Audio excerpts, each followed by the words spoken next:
If you're standing in the shop aisle or scrolling late at night, wondering whether that hefty rotary screw compressor is really the right fit for your shop, you're not alone. Most of us have been there trying to avoid the classic mistake of shelling out for a machine that looks perfect on paper but ends up gathering dust because it doesn't match our workflow. And when you add the cost of an industrial-grade unit, the stakes feel even higher. So before you click Add to Cart, let's break down what the Quincy QGS 5HP rotary screw really delivers in a typical workshop setting, and why you might find it a worthwhile investment or why you could save yourself a lot of hassle. Link is in the description if you want to check the product details on Amazon. First off, the biggest question people have about any rotary screw compressor is whether it actually saves time compared to a conventional piston model. The QGS series is built around a 5 HP motor that drives a paired screw pumping system, giving you a steady 16.6 CFM at 200/208V or 230V, with the option to run on 460V 3-phase if your shop can handle it. In real-world terms, that means you can run a decent number of tools simultaneously. Think an air impact wrench, a spray gun, and a reciprocating saw without the pressure dropping noticeably. For a small to mid-size fabricator, that steady flow can shave minutes off each job, which adds up over weeks and months. One of the subtler advantages of the QGS is the integrated dryer that comes standard. Many compressors in this price range require a separate dryer or a water separator, adding both cost and complexity.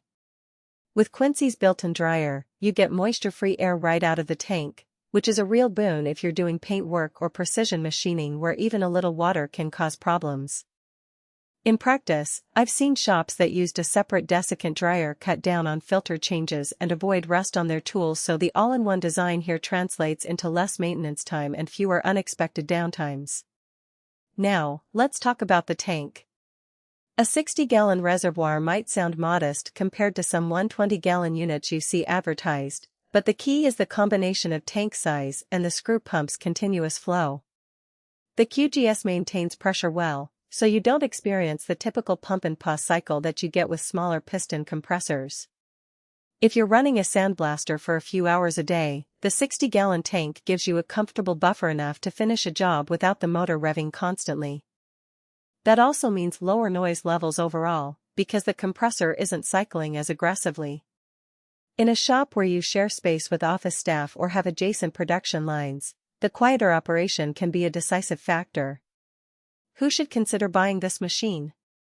If you run a shop that does an average of 35 hours of continuous air work daily, things like automotive body repairs, small-scale CNC machining, or a fleet of pneumatic tools, you'll likely see the biggest payoff. The 5 HP motor gives you enough headroom for occasional peaks, like running a larger paint gun for a short burst, without overtaxing the unit.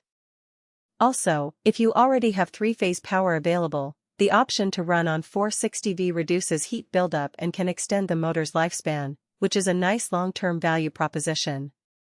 Conversely, if you're a hobbyist who only runs an air ratchet now and then, or if your workshop is limited to a single 120V circuit, the QGS may be overkill. The initial price tag is noticeably higher than a typical 2 HP piston compressor, and you'll need to ensure your electrical infrastructure can handle the 3-phase requirement, or be prepared to add a phase converter. For those occasional users, a smaller piston compressor or a portable oil-free unit would likely meet the need without the added complexity. There are a few practical drawbacks worth mentioning. The first is installation. Because the QGS is a 3-phase unit, you'll often need a qualified electrician to set it up, especially if you're moving from a single-phase environment. That's an extra cost that many buyers overlook during the research phase. Second, while the integrated dryer eliminates the need for a separate moisture filter, the dryer itself does require periodic regeneration and maintenance.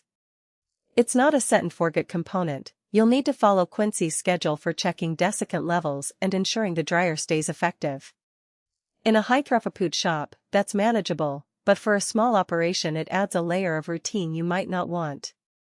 Another nuance is the noise level. Rotary screw compressors are generally quieter than piston types, but the QGS still produces a noticeable hum, roughly 70 dB at full load. If your shop is already loud or you have strict noise ordinances, you may want to invest in additional sound deadening enclosures or locate the unit in a separate room. It's not a deal breaker, but it's something you should factor into the overall layout plan. Lastly, the size and weight of the unit demand a bit of floor space. At roughly 2,200 pounds, the QGS isn't something you'll roll around on a cart. You'll